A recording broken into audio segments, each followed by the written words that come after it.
Michaela doesn't look the same. What happened? Yeah, that she looked real different. There she is. That's Michaela. There we go.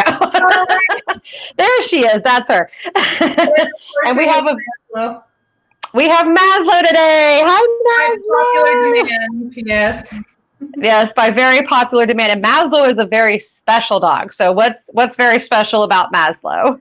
Well, Maslow, there we go. Maslow is actually a therapy dog, so he's been trained to assist me. I'm a master's student for counseling, and he's actually been trained to be with me when I see clients.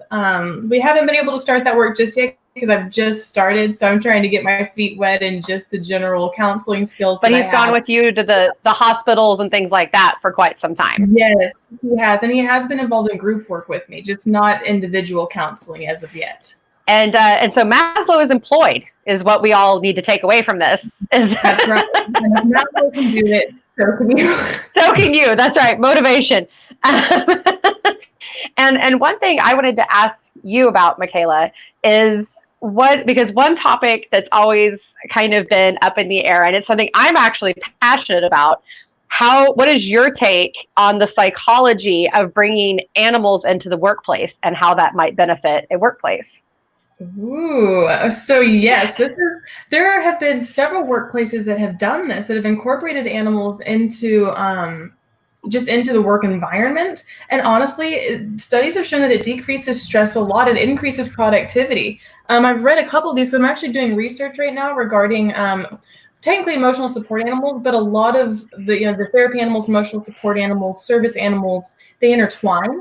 And so I've seen research regarding this topic, and animals, a lot of what dogs especially, but animals in general, they lower cortisol levels, so they lower stress hormones, and they increase oxytocin, which is our social connection hormone. So honestly, I think that it's helpful. I'm a little biased, as you can tell, super objective viewpoint on that, but I do looking at it objectively too, I see a lot of benefit. I've actually done that before. I have had an animal-friendly environments at work on 2 different occasions when I was in management and / the owner of my current company. Mm-hmm. And I have found astronomical benefits. It does relax people. People want to take the dog out on a walk so they get up and move. And it does kind of just create a different tone. And I have a client, Payscape, and they do that as well. All of their offices across the country are dog friendly and pet friendly. It's bigger. People are starting to really catch on to this. Oh yeah, it's a huge thing. Dan, what do you think? You've been a manager.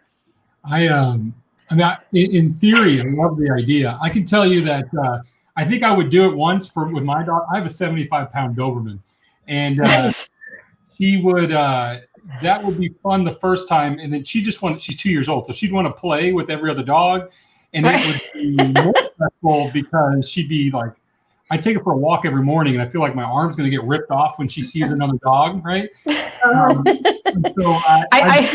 I'm sure Maslow's very calm, and that's soothing. My dog is not calm and soothing.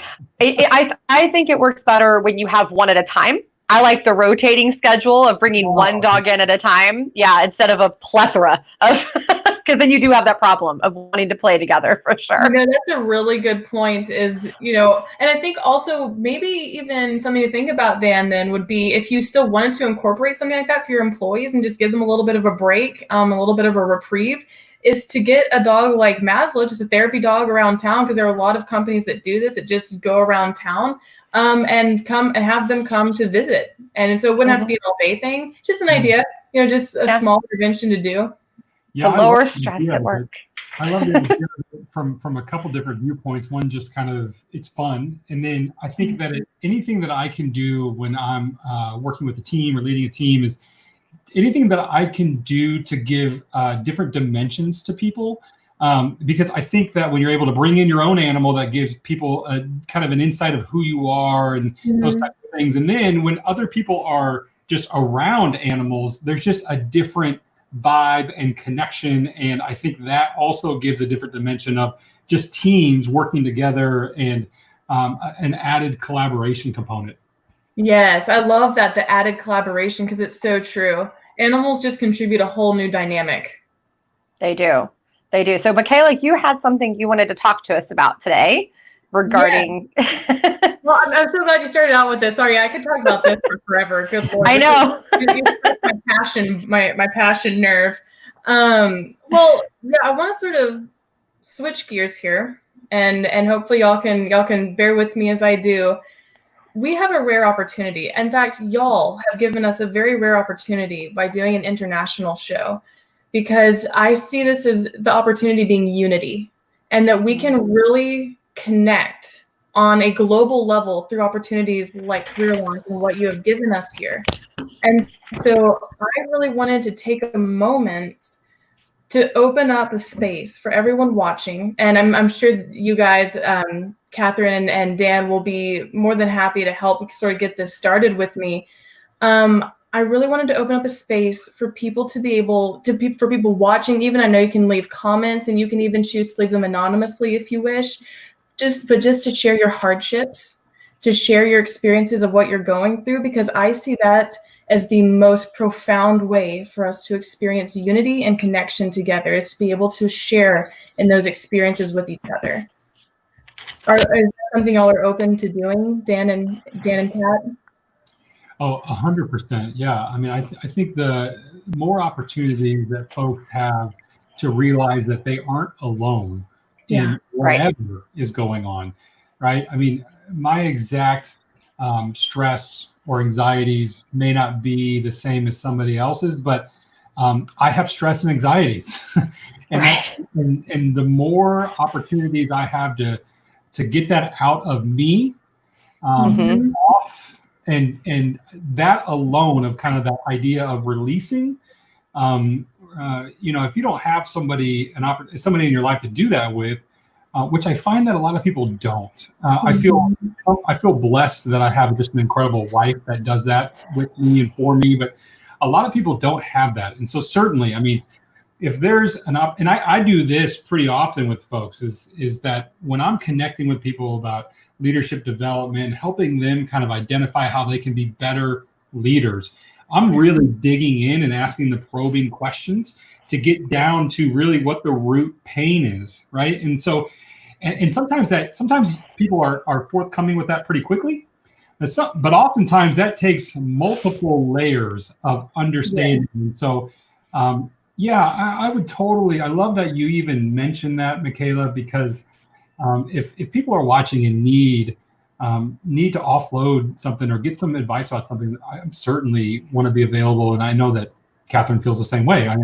Yeah. Connect with me. In fact, I've had several phone calls this week that were just helping some people think through things professionally, practicing interviewing, answering questions like that. I'm always glad when I have time. I don't always have the time, but I will always take the time as soon as I have it, and to make that connection. And I think it even ties into job searching as well, because it's the human element on both sides, right? You have the hiring manager, and they're stressed. They need people to help them out, and they're so stressed and they're so overworked, and they just need somebody, and this hiring is very frustrating for them.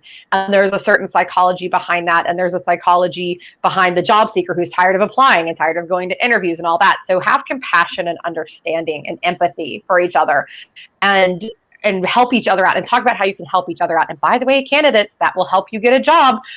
Talk about how you're going to help them, and make that kind of connection. But we do have a unique situation in the world right now where everybody has been touched by COVID, and everybody is going through this, and everybody has had stress because of it. Our kind of behind the scenes person, Nina, she's been through rigmarole right now with with different stuff, and it's been very stressful on a lot of the world to have these things going on. And guys, it's the same for everybody. Just talk about it, reach out, have conversations. Is that what you would say, Michaela? Right. Yes. To communicate, to open it up, to break down stigmas. Mental health is a very real and natural phenomenon, and emotions are a natural phenomenon. And yes, it's beautiful to want to give advice and to help people. It's also beautiful to just be able to sit in an emotion with somebody and understand that, you know what, Dan, you mentioned anxiety earlier. I a lot of times struggle with crippling anxiety. Good Lord, I convinced myself of all of the worries that are going to happen in the future and how terrible they're going to be for me. And it's crippling. And, people can sit here all day and say, oh, it's not that big of a deal. It's fine. And they're not wrong. The other thing that's happening for me is that does not fix the anxiety. So I think that there's also a lot of beauty in just, instead of trying to fix something for somebody, being in it with them. And that's really what I was talking about, is that people who are watching right now who want to share and just open it up, it's not even about giving advice.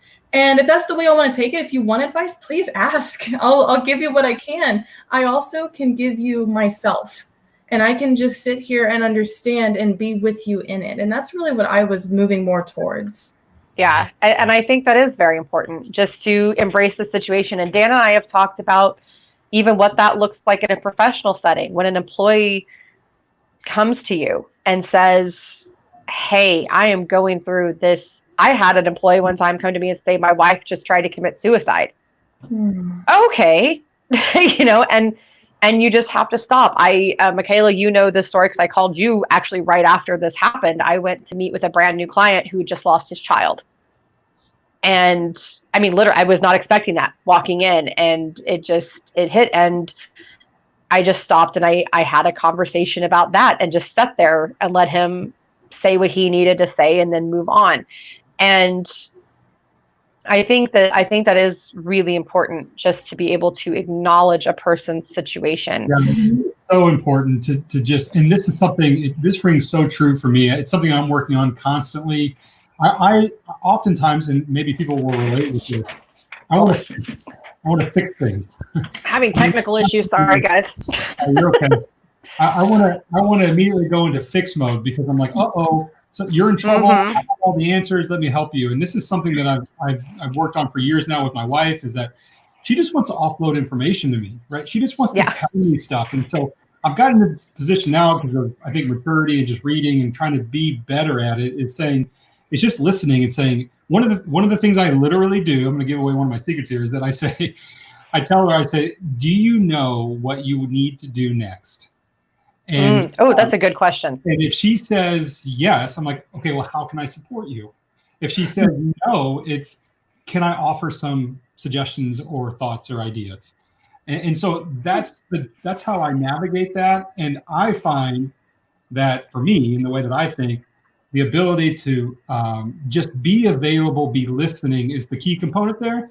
And then ask for permission to enter into the space versus just entering into the space. Right. And employers, that's so crucial to anybody who's listening, who's in management, hiring, anything like that. That is so crucial with your team. Okay. You have to understand that, yes, work is important and all of that, but there is a personal life too, and that can affect work. And you have to just be willing to sit and listen and take heed and then figure out a way to help them still be effective when they're ready. Because sometimes something is so serious, you have to give somebody some time to deal with it. I've had several employees that have come to me with things, including that gentleman I talked about. He didn't even have any PTO left. Fixed that problem, sent him home for a few days. He came back, he was him again. Some people want to work through things. I'm one of those people. I like to just dive into work and contribute back. I deal with things in my own time, but I like to keep busy, right? And my husband is even more so that way. So it's just different personalities, and you have to acclimate to those personalities, either direction. So I don't know. Human. Why does my chair keep sinking? Have y'all noticed this? I'm getting shorter. This is not okay. I don't like it. I just thought you were aging really rapidly. I know that we're kind of getting up against time here a little bit, but Michaela, tell us what you have going on in your world and kind of what you're focused on these days and how people can connect with you. Well, right now I am just starting my internship. I've gotten through practicum this summer with COVID. It's been a mess. It's really been topsy-turvy for us. Hence, a lot of my anxieties have come back up. And they have been so supportive. My professors have been so supportive. My site supervisors have been so supportive. So I am just about to start really getting into my internship and really being able to start counseling skills. So if you want to connect with me, please do on LinkedIn. If you have any questions about today, if you didn't get a chance to process what you wanted to process, message me. I'll do what I can. I'll connect with you. I can send you resources. Right now, I did want to mention, Catherine asked a little bit about, before I got on, about if I could share some coping strategies. And one thing I wanted to mention, mental health professionals. And yes, again, I'm a little biased because that's what I do. That doesn't downplay how powerful it is, especially if you're going through something. There are so many telehealth services out there. I see my own counselor through telehealth services, which is just like we use Zoom and we get on and I can do it from the comfort of my own home, and I can see her and get support and rejuvenation because somebody understands, and it is a trained professional who understands and knows how to help you put things back together and work through things and heal. That's what I want to say. And what are some of the other things, just real quick, Michaela, what are some of the other things that you would recommend? The one other thing that I want to mention right now is, earlier I was talking about anxiety and stuff like that. And I think a lot of times it can create these blinders that we get everything in our face and that is all we can see. And it's just like, here's one of my therapy animals, by the way. Oh, hi, Livy. This is Livy. She's always here. Y'all just don't know it, but she's always there. Yeah, and then I get these blinders, and that's all I can see. And it's eventually I'm able, when I can take that away, I'm like, oh, there's the anxiety right there, and then there's this whole world out in front of me, and it gives me perspective. And so that's what I would encourage people to do is. Yes, it's stressful, and I don't want to just diminish how stressful everything is right now. I think there's also a lot to gain from just being able to take the stress away and see everything else around you. 100%. Well, thank you so much, Michaela. And again, reach out to her, connect with her on LinkedIn. She will get back with you. If you're in Texas, she can, even if she cannot take you on as a patient herself, she can make good recommendations for you. But definitely, bye, Michaela. Guys, definitely. Good to see you. It was really good to see you. Thank you so much.